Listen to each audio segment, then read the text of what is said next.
Garda Revolusi Iran mengklaim telah menembakkan 4 rudal balistik ke kapal induk Amerika Serikat Abraham Lincoln CVN-72. Operasi ini disebut sebagai babak baru eskalasi konflik Iran dengan Amerika Serikat dan Israel. Ditambah lagi, klaim penembakan kapal induk Amerika ini dikeluarkan usai tewasnya pemimpin tertinggi Iran Ali Khamenei. Pernyataan tersebut disampaikan dalam komunike ke-7 Operasi True Promise 4 yang dirilis kantor Humas IRGC dan disiarkan oleh kantor berita Tasnim pada Minggu 1 Maret 2026. Dikutip dari Kompas.com, serangan dahsyat Angkatan Bersenjata Republik Islam Iran terhadap kekuatan militer musuh yang telah memasuki fase baru dan darat laut akan semakin menjadi kuburan para agresor teroris, ditulis dari siaran resmi tersebut. Akan tetapi klaim Iran mengenai serangan ini belum dapat diverifikasi secara independen. Hingga berita ini diunggah, Pentagon maupun Angkatan Laut Amerika Serikat belum memberikan tanggapannya.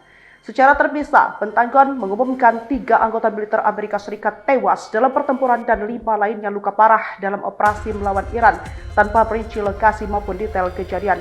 Para korban tersebut menjadi yang pertama diumumkan di kalangan personel Amerika Serikat sejak Amerika melancarkan serangan besar-besaran ke Iran, menewaskan pemimpin tertinggi pada Sabtu 28 Februari 2026.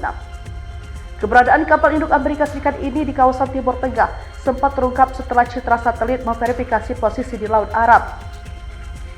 Informasi ini mencuat di tengah agenda pertemuan pejabat Amerika Serikat dan Iran di Swiss pada Selasa, 17 Februari 2026. Dalam putaran kedua, pembicaraan yang membahas program nuklir Teheran serta potensi pencabutan sanksi ekonomi. Abraham Lincoln terpantau berada di perairan Laut Arab sekitar 150 mil atau 240 km dari lepas pantai Oman.